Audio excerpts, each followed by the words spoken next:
कार्तिकेय 2 हा चित्रपट म्हणजे गूढ, अध्यात्म आणि साहसाचा उत्कृष्ट संगम आहे.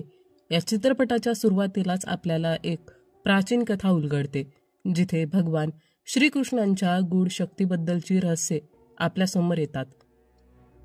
पौराणिक इतिहास आणि आजच्या आधुनिक जगाचा उत्तम मेळ साधत कार्तिकेयच्या साहसाची एका अनोख्या प्रवासाला सुरुवात होते.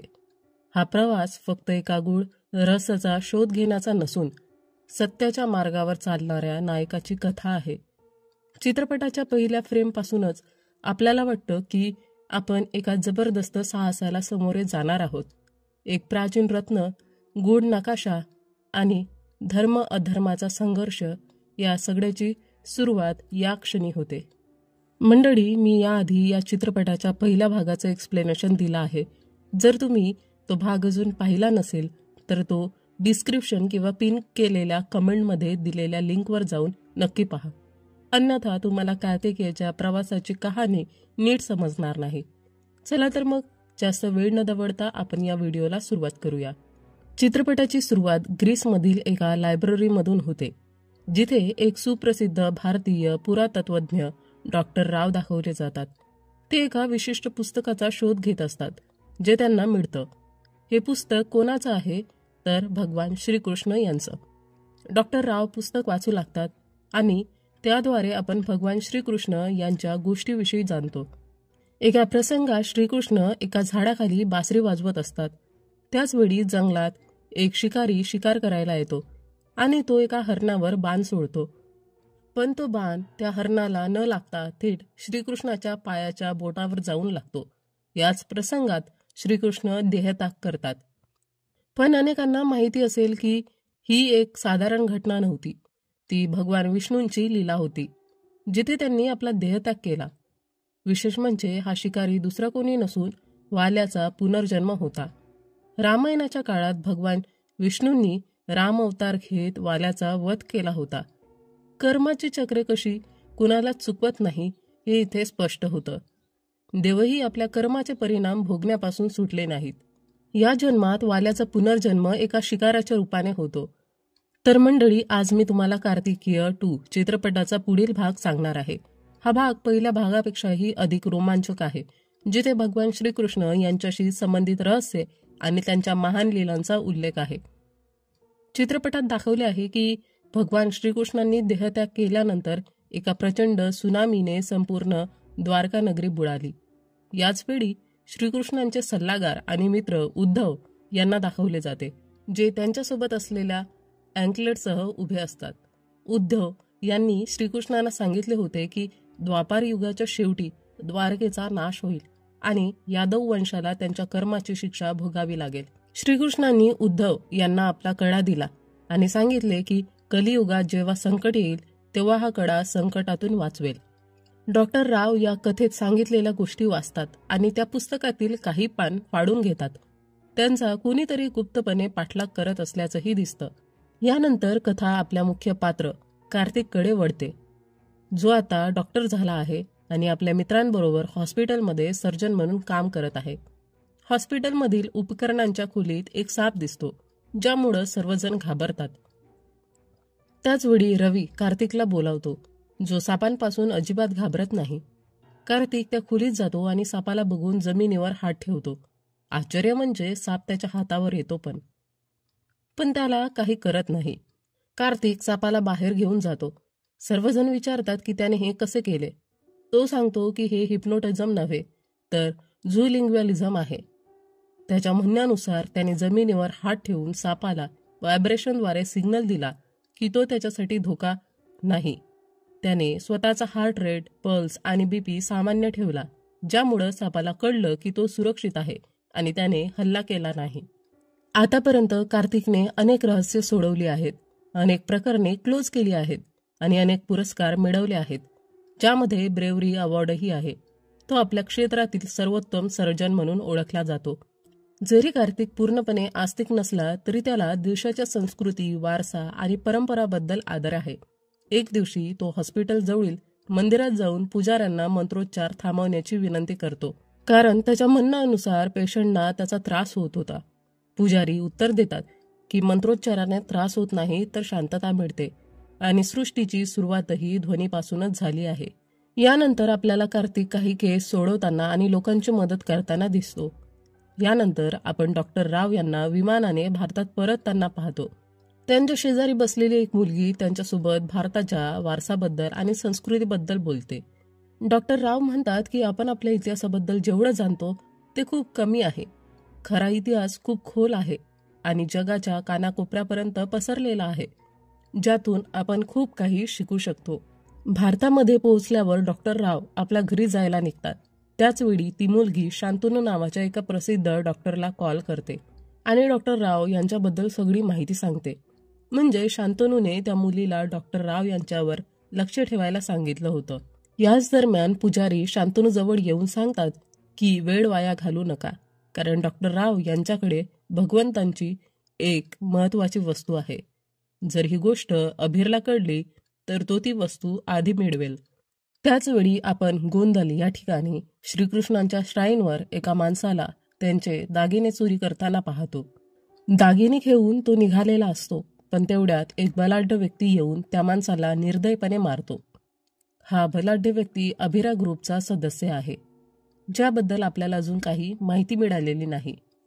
तो माणूस ते दागिने परत नेतो आणि जंगलात आपल्या गटासोबत श्रीकृष्णांच्या मूर्तीची पूजा करतो आणि सर्वजण एक शपथ घेतात. पुढच्या दृश्यात आपण कार्तिकला हॉस्पिटलमध्ये पाहतो, जिथे शहराचे मेयर त्यांच्या मुलाच्या चांगल्या आरोग्यासाठी हॉस्पिटलच्या खोलीत हवन करत असतात. हे पाहून कार्तिकला, जो आता डॉक्टर आहे, त्याला खूप राग येतो आणि तो मेयरला एक थोबाडीत मारतो. त्याच्या या वागण्यामुळं त्याला 2 महिन्यासाठी सस्पेंड केलं जातं. घरी परतल्यावर त्याची आईही त्याच्यावर रागवते आणि सांगते की तो जास्त रागवतो, जे त्याच्या आरोग्यासाठी चांगलं नाही. त्यानंतर आपण शिवा नावाच्या एका मुलाला पाहतो, जो रोज नंदीबैलासोबत त्यांच्या घरी येतो.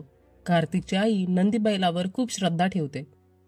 दुसरीकडे आपण शांतनूची संशोधन प्रयोगशाळा पाहतो, जिथे त्याची टीम एका धोकादायक व्हायरसचा शोध लावते. जर हा व्हायरस पसरला तर पुढील 5 वर्षात सगळं काही नष्ट होईल. पुजारी शांतनूला सांगतो की त्याच्या शास्त्रानुसार एक मोठं संकट येत आहे. डॉक्टर शांतनू जागतिक आरोग्य संघटनेपर्यंत पोहोचण्याआधीच त्या व्हायरसचा उपाय शोधून काढण्याचा विचार करतो, जेणेकरून तो जगावर राज्य करू शकेल. त्याचवेळी आपण डॉक्टर राव यांना सोमनाथ जवळ एका ठिकाणी उत्खनन करताना पाहतो, जिथे त्यांना एक प्राचीन अवशेष सापडतो, जो या कथेचा महत्वाचा भाग आहे. मात्र त्याबद्दल सविस्तर माहिती मिळत नाही. आता आपण शिवाच्या नंदीबैलाला पाहतो, जो रागाच्या भरात कार्तिकच्या घरातल्या तुळशीच्या झाडाला तोडतो. हे पाहून कार्तिकची आई खूप अस्वस्थ होते आणि तिला हे खूप अशुभ वाटतं. दुसऱ्या दिवशी कार्तिकची आई घरात पुजारींना बोलावते. पुजारी सांगतात की तिने एखादी मन्नत मागितली होती, जी तिने अद्याप पूर्ण केली नाही. कार्तिकची आई सांगते की तिने श्रीकृष्णांजवळ कार्तिकसाठी मन्नत मागितली होती. पुजारी तिला सांगतात की ती मन्नत पूर्ण करण्यासाठी तिला द्वारकेला जावं लागेल. यावर कार्तिक म्हणतो की त्याला मन्नतीवर विश्वास नाही. पुजारी सांगतात की मन्नत म्हणजे श्रद्धा असते आणि श्रद्धा दृढ असेल तर माणूस काहीही करू शकतो. दुसरीकडे आपण पाहतो की डॉक्टर राव त्यांच्या एका कामगारावर चिडून त्याला कामावरून काढून टाकतात, कारण त्या कामगाराने शांतनूला त्या अवशेषाबद्दल माहिती पुरवली होती. या कथेत 3 वेगवेगळ्या स्टोरीज एकत्र दिसत आहेत. एक डॉक्टर राव यांची, जे त्यांच्या शोधात गुंतलेले आहेत. दुसरी शांतनू यांची, जे त्यांच्या मागे लागलेले आहेत. आणि तिसरी अभिरा ग्रुपची, जे या स्टोरीमध्ये गुंतलेले आहेत. आणि सोबतच कार्तिकची कहाणी पण सुरू आहे.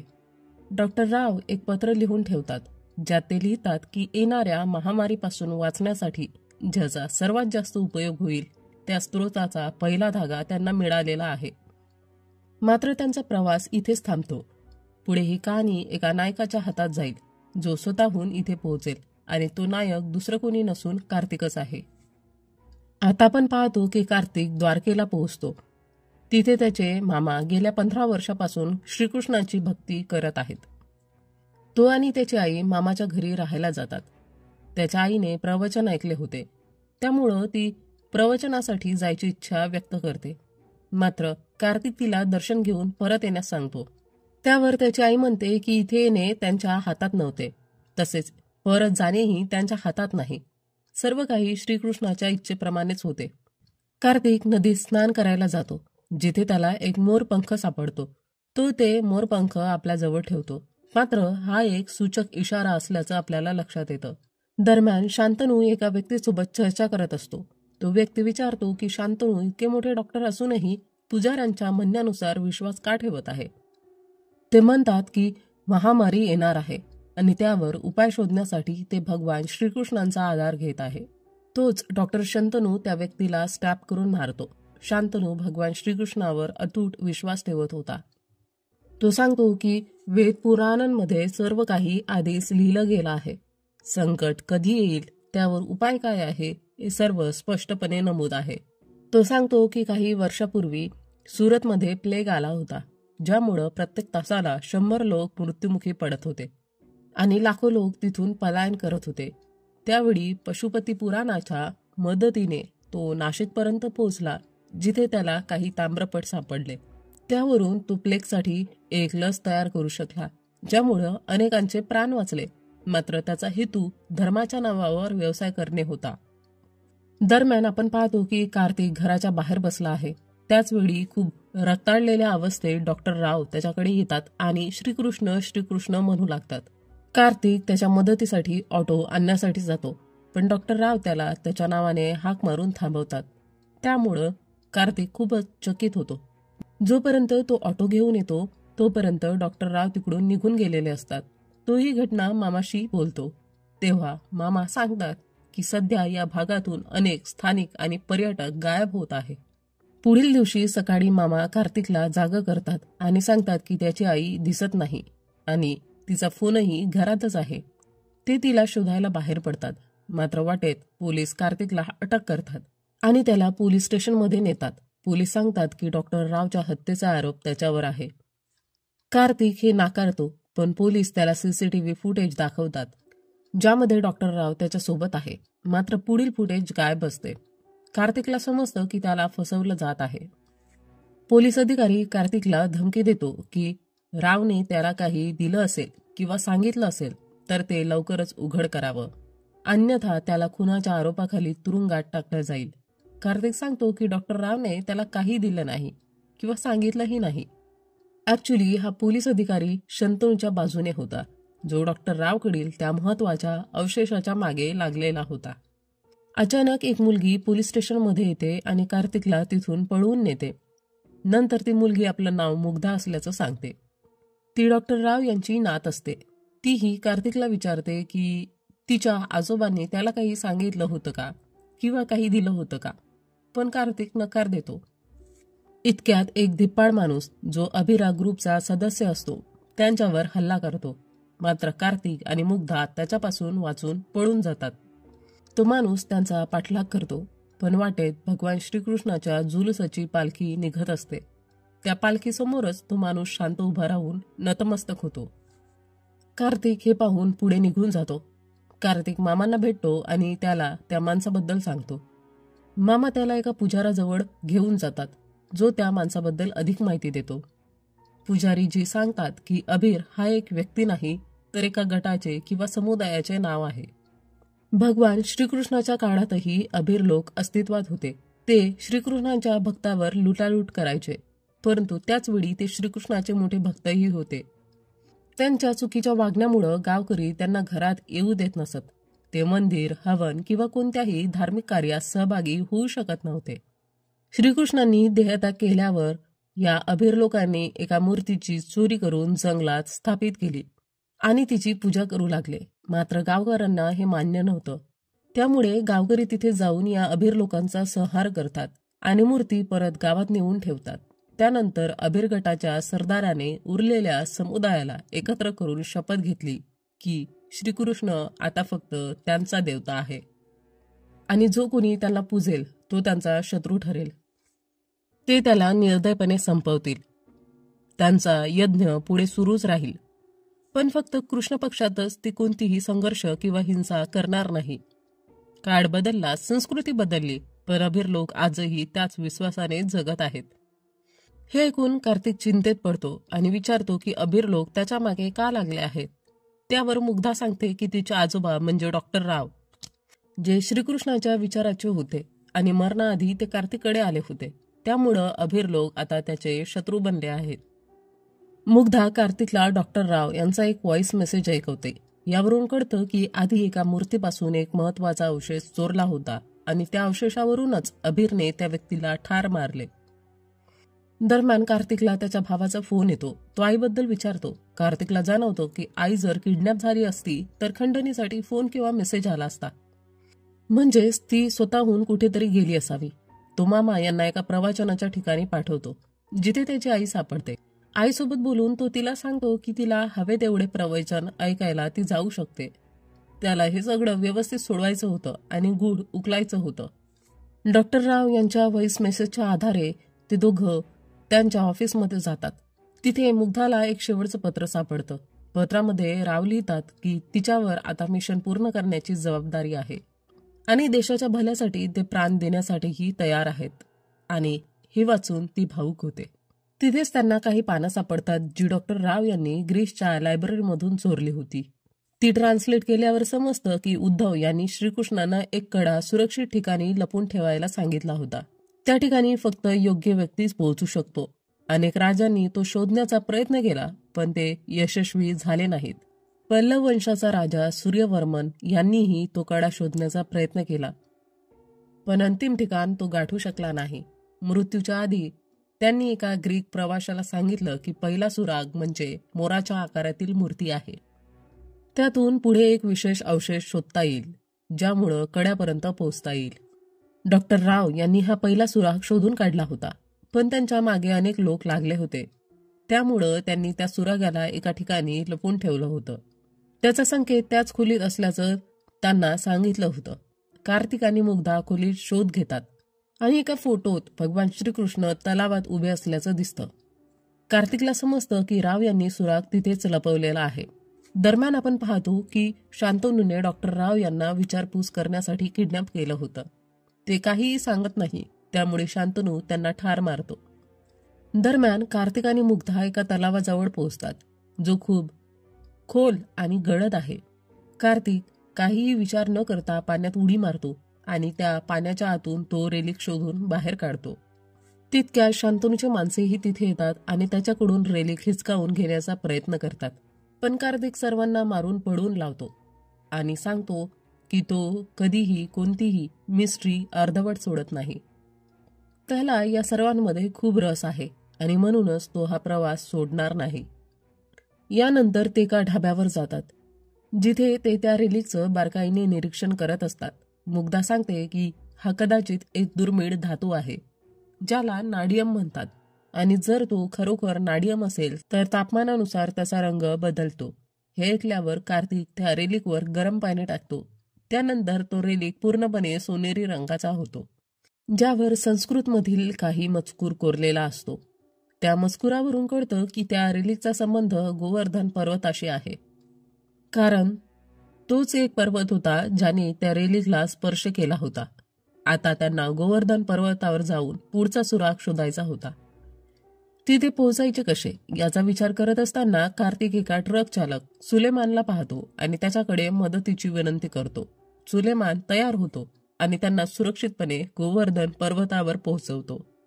दरम्यान अबीर लोक कार्तिक आणि मुग्धाचा शोध घेत असतात आणि तेही त्या ठिकाणी पोहोचतात. सुलेमानसह आता ते चौघे गोवर्धन पर्वतावर पोहोचतात. पुराणानुसार गोवर्धन पर्वताची उंची आणि महत्व काळाच्या ओघात कमी होत चालले आहे. तिथे ते खूप वेळ शोध घेत राहतात, पण त्यांना दुसऱ्या सुरागाचे ठिकाण सापडत नाही.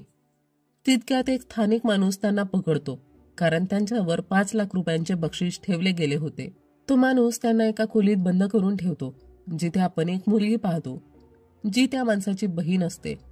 तिच्यावर भूताचा साया असल्याचे गावकऱ्यांना वाटत असते.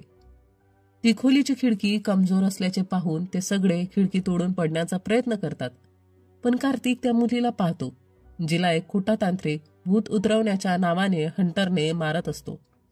कार्तिक त्याला मारून बेशुद्ध करतो आणि त्या मुलीला आत घेऊन जातो. थोड्या वेळाने कार्तिक बाहेर येऊन सांगतो की त्या मुलीची मैत्रीण 1 वर्षापूर्वी पाण्यात बुडून मृत्यू पावली होती आणि त्या घटनेने त्या मुलीला मानसिक धक्का बसला होता. त्यामुळं ती सतत रडत असते, नैराश्यात असते. गावकऱ्यांनी तिच्या मानसिक अवस्थेला भूताचा साया समजले होते. पण कार्तिकने तिच्या वागण्यामागील विज्ञान आणि लॉजिक शोधून काढले. त्या खोट्या तांत्रिकाने मुलीला मारहाण करून भीती पसरवली होती, पण कार्तिकने त्याला निष्प्रभ केले. यानंतर कार्तिक सगळ्यांना ट्रॉमा आणि डिप्रेशनबद्दल समजावतो. तो सांगतो की अशा लोकांची समजुतीने आणि खूप संयमाने वागायला हवे आणि तेव्हाच गोष्टी सुधारू शकतात. तो माणूस कार्तिकचे आभार मानतो आणि त्यांना एका अशा ठिकाणाबद्दल सांगतो जिथे कोणीही जात नाही. कार्तिक समजतो की अशा ठिकाणीच पुढचा सुराग सापडेल, कारण अशा ठिकाणाचे रक्षण करण्यासाठी अफवा पसरवल्या जातात. ते त्या ठिकाणी पोहोचतात आणि त्यांना एक गुफा दिसते. त्या गुफेवर मोराचा चिन्ह आणि एक होल असतो. कार्तिक त्या होलमध्ये रेलिक फिट करतो आणि गुफा उघडते. आत जाताच गुफेत सर्वत्र अंधार असतो, पण तिथे एक झाड दिसतं जे हिरवेगार असतं. कार्तिकला आठवतं की सूर्यप्रकाशाशिवाय झाड हिरवे कसे राहील आणि पुजाऱ्याने ध्वनीबद्दल सांगितलेलं त्याला आठवतं. तो मंत्र पठण करतो, ज्यामुळे गुफेत प्रकाश पडायला लागतो. मंत्र जोराने पठण केल्यावर लाल प्रकाशाची एक रेषा एका आरशावर पडते आणि त्याचं रिफ्लेक्शन दुसऱ्या सुरागाकडे नेतो. तिथे त्यांना स्तूपाच्या आकाराची दुसरी रिलीक मिळते. ते विचार करतात की हे प्राचीन यंत्रणा किती प्रगत असतील आणि पूर्वीचे लोक तंत्रज्ञानात किती पुढारलेले असतील. त्यांना समजतं की हे रेलिक एक टेलिस्कोप आहे जे त्यांना पुढील सुराग देईल. ते रात्री आनंद साजरा करतात, पण सकाळी जागे होताच मुग्धा गायब झालेली असते आणि ती रेलिक घेऊन पडून गेलेली असते. यावेळी शांतनू येतो, पण त्याला काहीच सापडत नाही. तो त्यांना मरण्यासाठी सोडून निघून जातो. मुग्धा परत येते आणि सांगते की ती पुढील सुरागासाठी आपल्या मित्राकडे गेली होती. तिच्या माहितीनुसार त्यांना हिमाचलमध्ये धन्वंतरी देव पाठक नावाच्या व्यक्तीकडे जावे लागेल. हिमाचलमध्ये पोहोचल्यावर ते धन्वंतरी देव पाठक यांना भेटतात. ते एक वरिष्ठ वैज्ञानिक आणि लेखक असतात, पण ते आंधळे असतात. तरीही त्यांनी खूप काही साध्य केले असते. शांतनूने कौंच नावाची एक गुप्त संस्था तयार केली होती. त्याचे उद्दिष्ट हजारो वर्षापूर्वीची प्रगत तंत्रज्ञान आणि वैद्यकीय ज्ञान गोळा करणे आणि त्याचा स्वतःच्या फायद्यासाठी वापर करणे होता.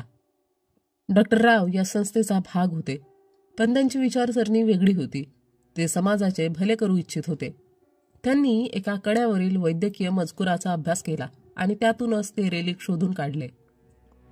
परिस्थिती हाताबाहेर जाईपर्यंत त्यांनी कार्तिकला ओळखले होते आणि त्यांना समजलं की हे काम पूर्ण करण्यासाठी कार्तिकच योग्य व्यक्ती आहे. कार्तिक धन्वंतरीच्या वैद्यकीय दृष्टिकोनावर आश्चर्य व्यक्त करतो, कारण त्यांनी एका कड्यावर वैद्यकीय माहिती कोरली असल्याचे सांगितले होते.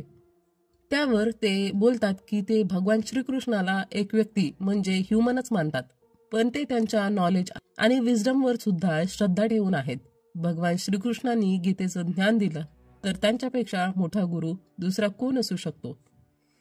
त्यांची बासुरी सर्वांना मंत्रमुग्ध करते, तर त्यांच्यापेक्षा मोठा संगीतकार कोण असू शकतो. सर्वांना सुरक्षित ठेवण्यासाठी त्यांनी समुद्राच्या मध्यात द्वारका बांधली, तर त्यांच्यापेक्षा मोठा आर्किटेक्ट कोण असू शकतो. डोळ्यांद्वारे संवाद साधणारा, समजावणारा त्यांच्यापेक्षा मोठा मानसशास्त्रज्ञ कोण होऊ शकतो. हवन करून पाऊस पाडणारा, त्यांच्यापेक्षा मोठा हवामानशास्त्रज्ञ कोण होऊ शकतो. तसेच ते एक उत्तम शिक्षक, योद्धा, मार्गदर्शक, मेंटर आणि सर्व काही होते आणि त्यांच्या उत्कृष्टतेची पूजा केली जात होती, कारण भगवान श्रीकृष्णांना प्रत्येक गोष्टीचे ज्ञान होते. त्यावेळी ते त्या टेलिस्कोपची तपासणी करून सांगतात की त्या काळात लोक सप्तऋषी, तारे आणि ग्रहांची तपासणी करत असत. मामाजी त्यांना सांगतात की मग त्यांना चंद्रशिला जाऊन पाहायला हवं. जाण्यापूर्वी धन्वंतरी सांगतात की या कामासाठी भगवान श्रीकृष्णांनी जे उत्तम वैद्य निवडले आहेत ते दुसरं तिसरं कोणी नसून कार्तिकच आहे, म्हणजेच तोच या कामासाठी योग्य आहे. अशा प्रकारे ते सर्व बाहेर पडतात, पण पोलीस त्यांना वेढून घेतात.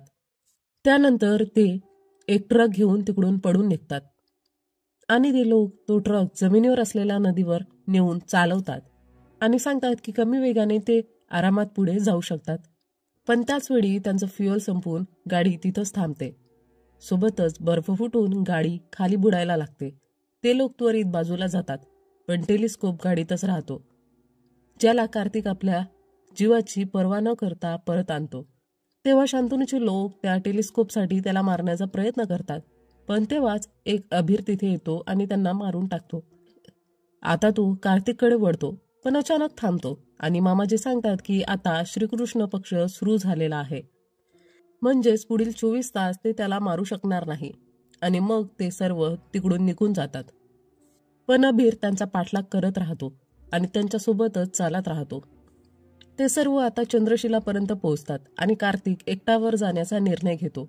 तो वर जाऊन टेलिस्कोपच्या मदतीने सप्तऋषींना पाहतो आणि इथे आपल्याला कळतं की त्या कड्याचे लोकेशन सप्तऋषीच्या आधारावर आहे, ज्यामध्ये पहिल्यांदा द्वारका, त्यानंतर उज्जैन, राजस्थान, मथुरा, प्रयागराज, नेपाळ आणि शेवटी कैलास पर्वत येतो. तो परत खाली येतो आणि त्याच वेळी अबीर तिकडून निघून गेला होता.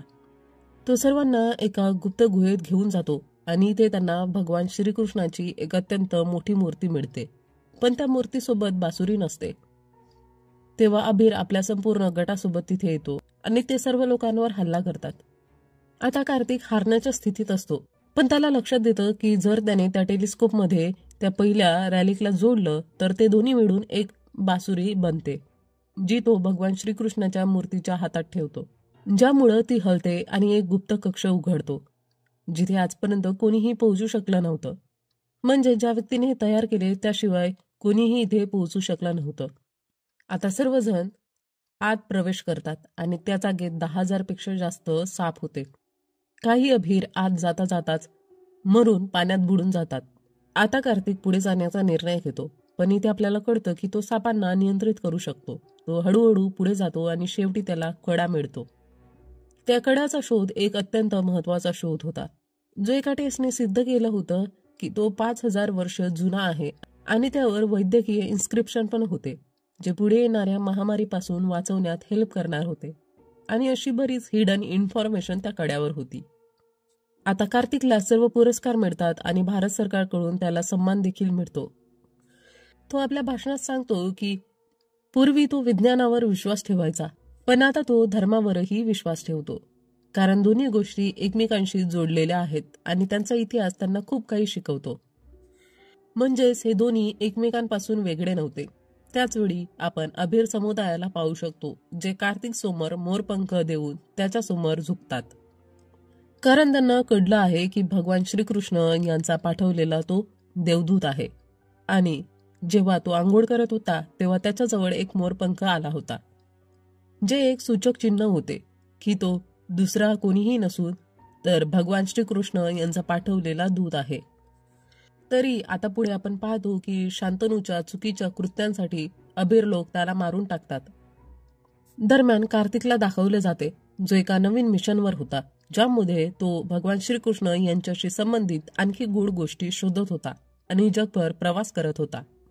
त्याला एक चावी मिळते आणि त्याचवेळी आपल्याला समुद्राच्या आत बुडालेल्या एका हरवलेल्या शहराचं दर्शन होतं, ज्याच्या आजूबाजूला अनेक मानवाच्या कंकालांचा समूह होता, जे एका गेटकडे जाण्याचा प्रयत्न करत होते. आणि कदाचित ती चावी त्या गेटचीच असू शकते, जी कार्तिकला मिळाली होती. आणि आपल्याला माहिती आहे की कार्तिकच्या पुढील मिशनची घोषणा आधीच केली गेली आहे, जे खूप भयानक आणि गूढ असणार आहे. आणि या कथेवर या चित्रपटाचा इथे शेवट होतो.